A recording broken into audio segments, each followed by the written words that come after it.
Hello, everybody. How's everybody doing? It's a pretty warm, hot day. Temperatures are in the mid 90s here in Laguna Niguel, California, Orange County. I gotta tell you, at least this heat is pretty dry. Last week we had temperatures well into the 90s, and we had humidity like in the 50s and 60 percentile. We had dew point temperatures like 68 or 69 degrees. I mean, it was quite moist, but it didn't bother me. I mean, regardless of whether it's humid or dry heat, it's the same thing, and I love it. It's great pool weather. So, what's up? How's everything doing? Let's look at the markets first of all. A lot of people seem to be very bearish on Dow Jones, S&P, and NASDAQ. Well, it didn't do so bad. It went down a little bit over the news that the Fed might taper, that the fact that we might see a intervention in Syria, but other than that, just recently rebounded. So what does it look like?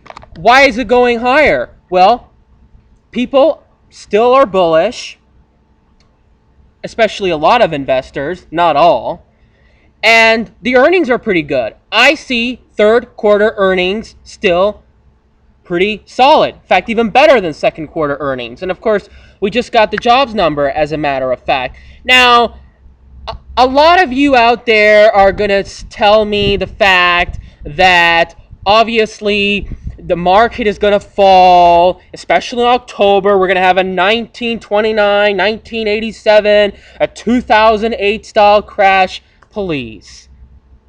I see a very low chance of that happening. A correction, yes. We saw one in 2011 and 2012. That is possible. And there is a likelihood that we may see Dow 14,000. But in the long run, we still have a long way for the bull market. The bull market is continuing. See, you guys, I don't know how to tell you this, but a lot of you have to kind of stop tuning so much to these other YouTube channels. It's giving you disinformation, propaganda, and even the large media establishments, they're telling you, oh, it's a good time to buy, no matter what. They're permabulls. Maybe the Dow Jones goes up to 20,000 or 23,000, and that's when it will peak, probably. I have a good feeling it will. I'm not exactly sure, but we still have a long way to go.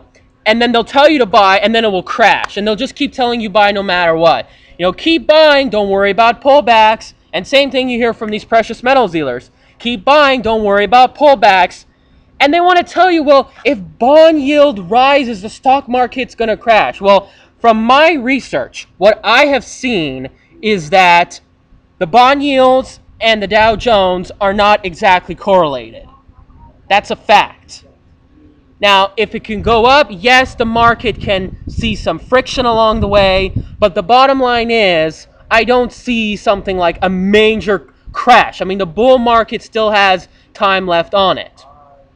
But speaking about commodities, certainly I have to tell you, just because gold has gone up from like 1,200 to around 1,450 or something, that doesn't mean that gold is going to shoot up to 2,500 or 5,000 or what I heard recently, $30,000 an ounce. Come on, we're not going to see that bullish scenario. I see a lot more pullbacks on the way. Now, within the next month, we can see silver testing 26. We can see gold testing 1,500. And I told you a few months ago that we can see a bounce higher. But look, the best bullish days for precious metals is long behind us, people. I think you got to get over it. You guys got to stop following and listening to these people. Huh. I'm just curious. All these maniacs on YouTube, why hasn't the freaking SEC or FERNA has gone after you? When are they coming, people? Why don't you do something and contact them? I mean, it's just amazing. I mean, you guys got to understand. These are just low-lives people that can't get jobs in the real world, and they can't make a living in this economy. It's very simple to understand what's going on. Huh. Well, speaking of jobs, I've been trying to get one. And also look at the markets. I mean, can you really understand what's going on? Now, certainly, in some aspects, the overall stock market can be overvalued. But that doesn't mean it's the right time to sell. Now, we're not as overvalued as we were in 2000. Certainly, that's one bright indicator. But just because we may be overvalued doesn't mean that it's a really good time to sell. Look at the price earnings ratio of a lot of other companies. Goldman Sachs, price earnings ratio around 10. Same with Yahoo. Same with Ford. Price earnings ratio for Cisco is around 12 or 13. So they're not very high. A lot of these banking equities, their price earnings ratio is not so high. So you have to look into these indicators, people. Do some of your own research. It's not that difficult. Well, anyway, I want to give you some updates. I've had 6 or 7 job interviews in the past few days. I've been applying. I need some more hours. I got to stretch out. I got to get some work experience. Hopefully they went pretty well. I applied to and got some interviews at grocery stores, restaurants, retailers, you name it, the list goes on. So wish me luck. Of course, I am the candidate that tends to have a lot of energy, enthusiasm, passion, but you don't know if all the employers like that. They can view that as really weird, unusual, and they just want people who are just quiet, shut up, and just gets the frickin' work done. Huh. I gotta tell you, it's unbelievable. So let's just see, hopefully that'll turn out, and enjoy the summer while it lasts, because I will, and I'm coming here to beat the heat. I'm not going to be slaves to those energy companies turning on the air conditioning on and spending several hundreds of dollars on the electric bill. Huh, who does that? Get cool off the old-fashioned way. So let's see, hopefully that'll work, and hopefully I can meet some ladies out here. Well, at this time of the day you don't, but maybe later in the night you do. Gosh, a lot of them are pretty friendly, I gotta tell you. They really look me in the eye, they're pretty joyful, but it's just taking them into the getting out stage, like asking for their number. They get so shy, they giggle, they just giggle, and it's just, you just don't know what's really in their minds, I gotta tell you. Well, let's just hope for the best. Well, I want to show you something to a lot of my fans that I've shown before, but I want to show it again just to make sure that all of you got it. Something that is related to my ultimate goal in life, which is to create a metropolis extension, which means it's going to be a renaissance of living, design, transportation, education, trade, and the list goes on, which consists of towns, neighborhoods, and an exciting urban center. And hopefully it will create more of those developments for years, decades, and generations to come. So, let's start off by showing you all about what one of those towns might look like. So, as you can see here,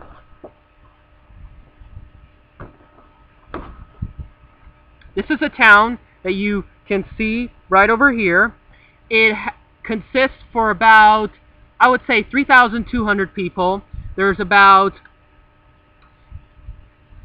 1,100 residences. 90% of them are going to be single-family, detached. So one of the things you'll notice is that there's also a wide range of single-family detached homes. So there will be 1,300 square foot to around 4,500 square foot. So let's just take a look. Let me give you an example. As you can see here, you'll notice the style of the home. You'll notice the square footage, bedrooms, and baths. So one of the things you'll also notice here is that the streets are very interconnected, as a matter of fact. And one of the reasons is that so it's closer to get to your daily needs. So let's say this is going to be the center of the town. You have education, town hall, a central plaza, a neighborhood pool, parks, all the shopping and offices, so you can get to where you need to go closer and more efficiently. Certainly there will be a lot more community, a lot more opportunities where people will be coming together. Wow, what a wonderful opportunity. I'm sure a lot of you want to live in one of those. Let me show you the buildings and what exactly they will look like. Now this looks like a villa, But obviously what you'll notice is that it's actually 2 shops in the bottom, 3 condos above. This is possible so that you get a mixed housing, mixed income environment, and it's sized appropriately so the people that live in single-family detached homes can be closer to their daily needs. And then here are some of the detached homes. This is a Georgian style home, as you can see right here. Style that you can find in the eastern part of the North American continent, even in northern Europe. And this is what I call a provincial style home with some mansard roofs. Now, of course, it won't just be town. It will also be consisting of other factors as well. So one of the things you'll notice, there will be 49 of these other towns, and in addition to that, you'll have an urban center right here, and you'll have pockets of large lot homes. So, for an example, if you want more privacy, more backyards, you want to live in a 55 and over neighborhood, you are very, very wealthy, you can have all the privacy you need, you can be isolated, but you'll be, of course, car dependent. You also have an urban center. You can live in a dense environment where you're close to more of your needs. Those will be the larger facilities, medical, offices, condos, entertainment, the list goes on. You'll notice how there is a zone right here which consists of industry, freight depots, all the less attractive activities. So keep in mind, this, what you see right here, is going to be a renaissance. It's going to be hopefully a new opportunity after these very difficult times. And of course, this is also an opposing alternative to coded car-dependent sprawl or suburbia, or another thing what people like to call sustainable development, smart growth, new urbanism. They're all flawed, corrupt, and neglectful. So we need new alternatives. Keep in mind, though, I'm going to tell you something. This is going to be located in a fascinating place I told you a lot of you about. It's going to be preached in the Bellagio fountains, in the Strip, with all the lights in action. We're going to start an exciting movement, marches. We're going to be joyful with rallies all over the valley with over 2 million people. The project is going to be 35 miles south of this beach. It's going to be in Clark County, Nevada. If any of you know what that county is, it includes Boulder City, Henderson, and most importantly, the city of Las Vegas. Yes, when we build this thing, it's going to create hopefully an exciting new era where we're going to grow larger and more exciting. We're going to be starting a renaissance, and millions of visitors are going to be out there and see the integrity, enthusiasm, and the energy of what this area has to deliver. So if you live out there, if you know anybody, spread this word. Give me the chance, because I'm dying to get it started. I think about it all the time, because we either wake up in the morning and we see construction cranes everywhere, or we wake up to darkness after several decades. You decide, and you make that wise decision. Thank you so much.